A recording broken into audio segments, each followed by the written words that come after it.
Before we get started with this video, I want to let you guys know about my Discord server. We're talking college basketball live games, just college basketball in general, bracketology, Q&As, all that stuff. Hit the link in the description to join the Super Celtic 24 Discord server.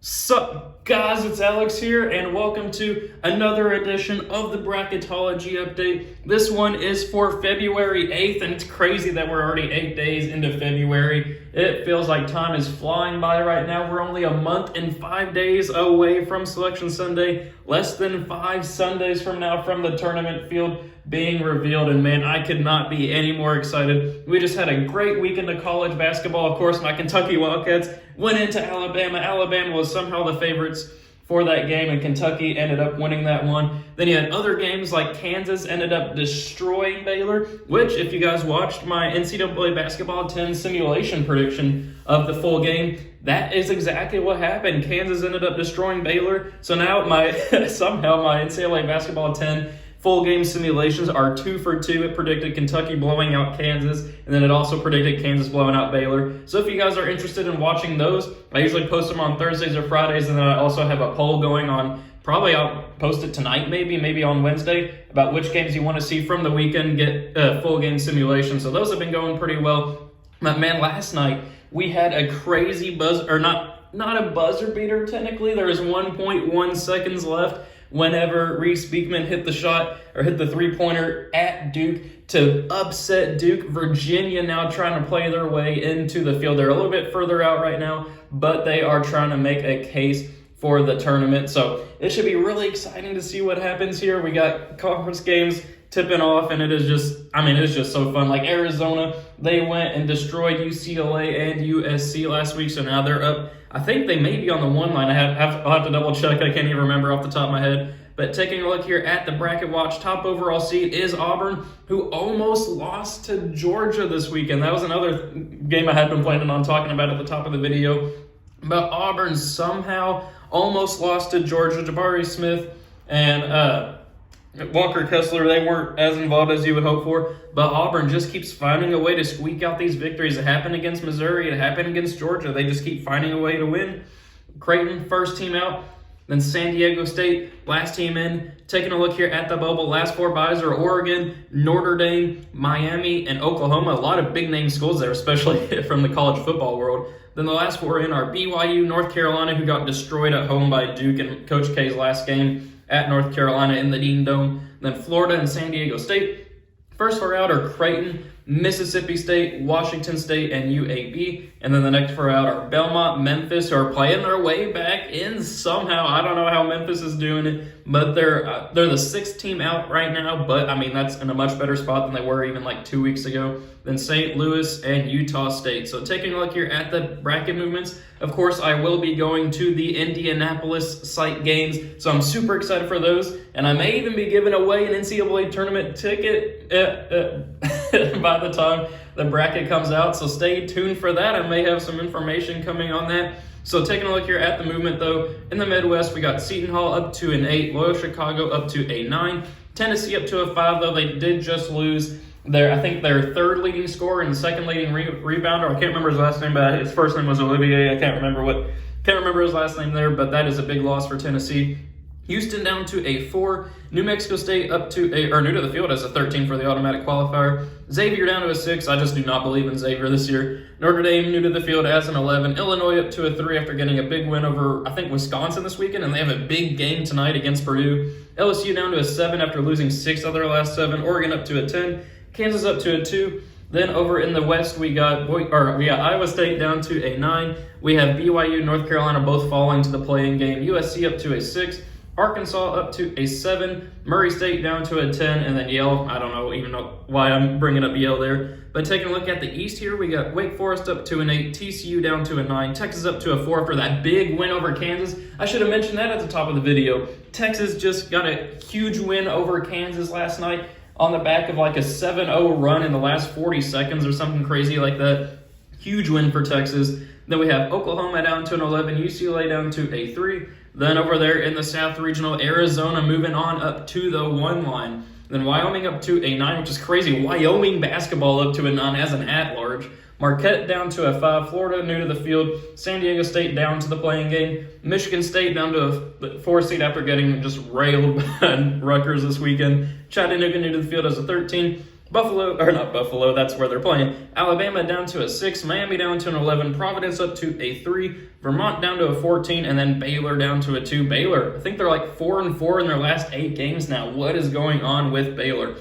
But before I get into the Bracketology predictions, we want to go ahead and get our 2-word food item for you guys who are watching the full video and not just skipping to the end to see who ends up winning my bracket prediction. If you're watching right now, let's comment sour cream. Why not let sour cream fly? So if you're watching at this point in the video, comment sour cream below so I know you guys are watching the full video. And let's go and get into these predictions, man. I'm so excited to bring them. I just love the NCAA tournament. As you guys know, I do these videos twice a week. Probably it's going to be more once March comes around and Joe Lunardi starts posting them a little bit more frequently.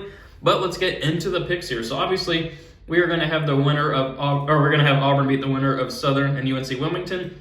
I do think that Loyola Chicago here can upset Seton Hall in a slight 9/8. Tennessee will be able to beat North Texas. Then I'm going to go with Houston here over New Mexico State. Then I'm going to go with my first upset prediction here with Notre Dame over Xavier. Notre Dame tied for the lead in the ACC this year. That team, whenever Kentucky lost to them in December, it looked like a bad loss for Kentucky. But now Notre Dame is playing their way into the field, and I got them winning a tournament game. Who would have thought that 2 months ago?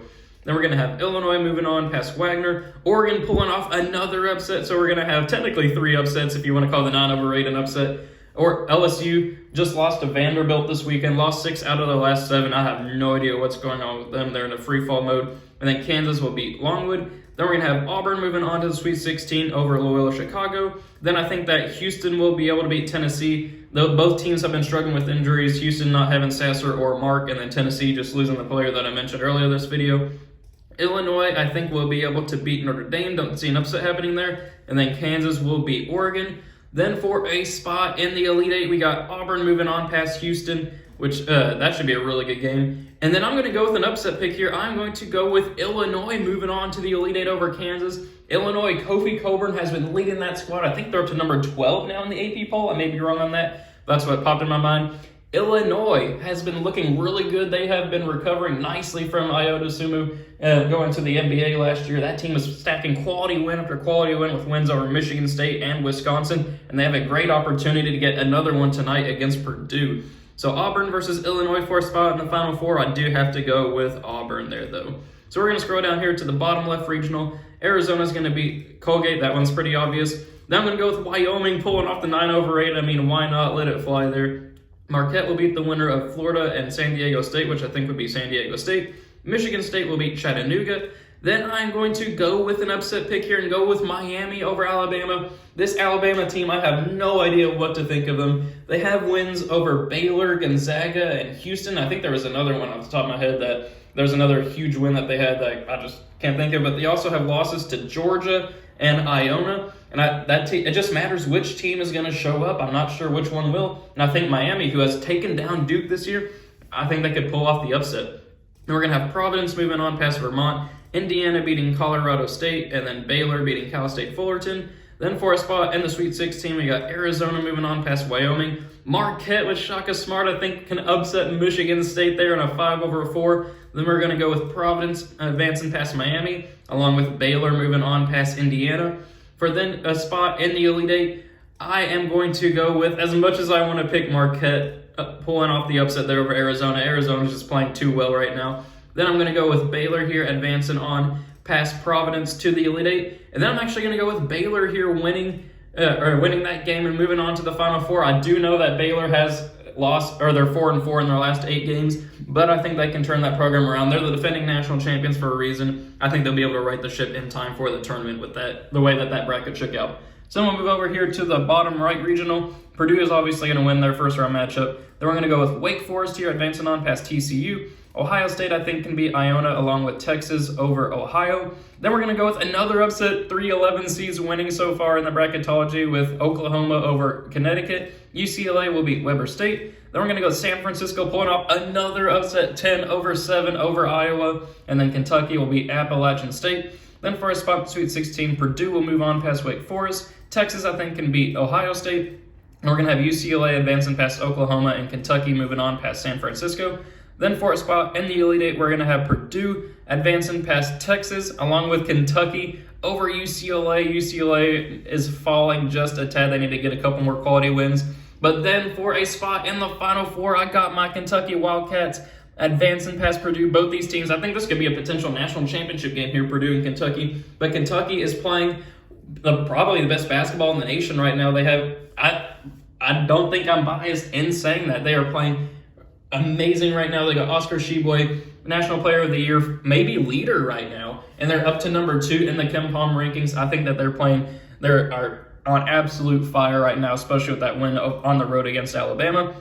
So moving up here to the top right regional, the final one, we got Gonzaga moving on past Cleveland State. Iowa State, I think, can beat Boise State in a slight upset there, if you want to call it that. Then I'm going to go with another upset pick here. I'm going to pick North Carolina to beat BYU and then beat Villanova 12-5. I know that could get me in trouble since North Carolina does not have a quad 1 win this year, I don't believe.